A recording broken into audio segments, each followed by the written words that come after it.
ការប្រព្រឹត្តគ្រឿងញៀនគឺជាវិបត្តិសកលដ៏ស្រុះស្រាវមួយដែលកំពុងតែលួចបំផ្លាញអនាគតនិងជាអត្តពលអវិជ្ជមានដល់មនុស្សរាប់លាននាក់នៅជុំវិញពិភពលោក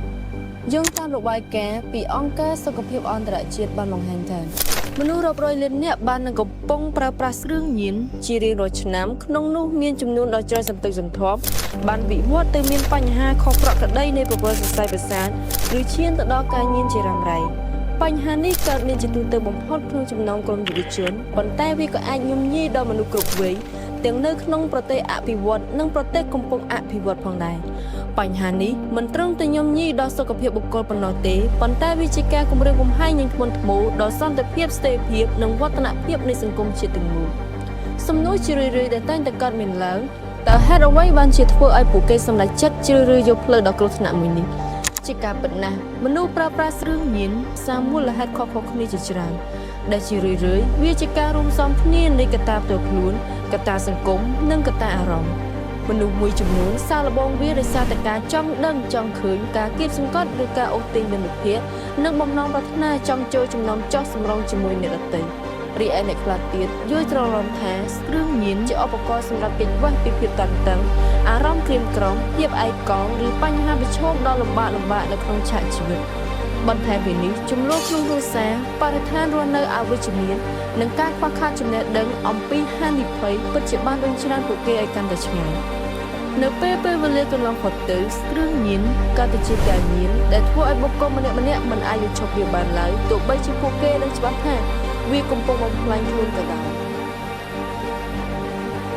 ពិភពលោកបានមើលឃើញយ៉ាងច្បាស់ថាគ្រឿងញៀនបានផ្ដល់ផលអាក្រក់ជាខ្សែសង្វាក់ទាំងចំពោះខ្លួនឯងគ្រួសារនិងសង្គមជាតិទាំងមូល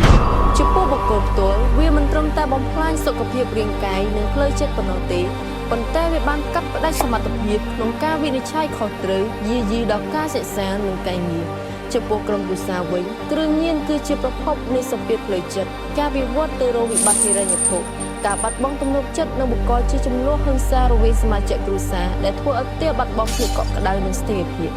ដែលឡែកសម្រាប់សហគមន៍និងសង្គមជាតិគ្រឿងញៀនគឺជាដើមចមនៃការកើនឡើងនៅអត្រាបទល្មើសអំពើហិង្សាក្នុងសង្គមនិងអសន្តិសុខដែលធ្វើឲ្យសហគមន៍បាត់បង់សុវត្ថិភាពនិងរារាំងដល់កិច្ចអភិវឌ្ឍជាតិដើម្បីទប់ស្កាត់និងកាត់បន្ថយការប្រើប្រាស់គ្រឿងញៀនវាទាមទារឲ្យមានសកម្មភាពរួមគ្នានិងការផ្លាស់ប្ដូរទម្លាប់ពីគ្រប់មជ្ឈដ្ឋានការអប់រំដោយការបង្រៀនមនុស្សទូទៅជាពិសេសយុវជនឲ្យបានយល់ដឹងអំពីគ្រោះថ្នាក់និងផលប៉ះពាល់រយៈពេលវែងនៃគ្រឿងញៀន